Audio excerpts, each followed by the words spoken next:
Birding is a great activity to do with children. It gets them outside and connected with nature while also teaching them key concepts in natural science.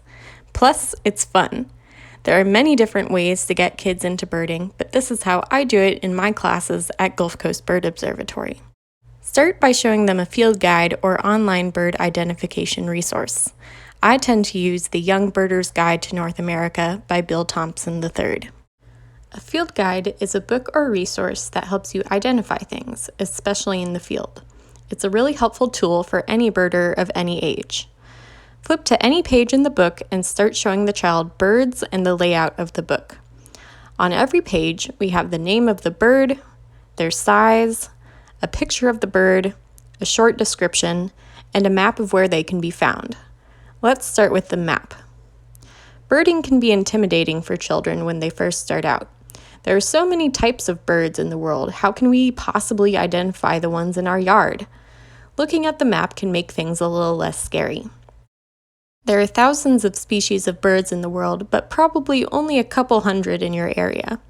The map shows us whether or not this bird can be found where we live. Some birds migrate, so they can be found in different places depending on the season. Next, let's look at the description of the bird. Usually it will mention the bird's color and shape, along with a few different key behaviors or habitats. It's important to know the behaviors because they can help us identify birds that we can't see in detail. At this point, it might be fun and beneficial to simply start flipping through the book and find birds that the child either recognizes or finds interesting. Talk about what the bird looks like, how it behaves, and where it lives. For example, a roadrunner is a bird that many children have heard of but might not have seen in person. They might be interested to know that it actually does sprint across roads more often than it flies. Now that we've familiarized ourselves with the birds in our area, it's time to go outside. If you plan on spending a long time in the sun, be sure to dress accordingly.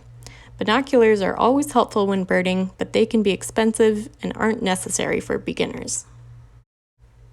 Whether you're birding in your backyard, a nature preserve, or somewhere else, you're bound to see some birds. The child might be less excited to see things like pigeons or crows, but you can change their mind with a look in the field guide. Even mundane birds have exciting natural histories, and it can be a challenging game to identify their specific species. Another fun aspect of birding is listening and looking for small signals. Ask the child to listen closely for bird calls, then try to spot the bird and identify it. Looking for leaves moving in the trees, or quick shadows darting through the bushes, or other little details will help build observational skills. Different species live in different places, so you might try visiting different habitats on your birding adventures. The beach, pond, forest, prairie, field, and so on will all have different birds. Getting a variety of birds keeps things exciting and allows the child to learn more about biodiversity.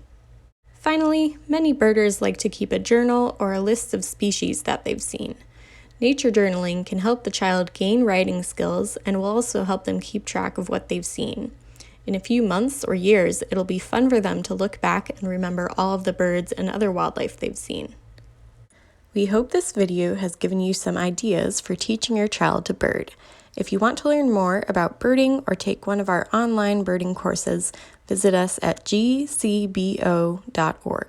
And if you want to bird at Gulf Coast Bird Observatory, headquarters in Lake Jackson, our trails are open Monday through Friday, 8:30 to 4:30.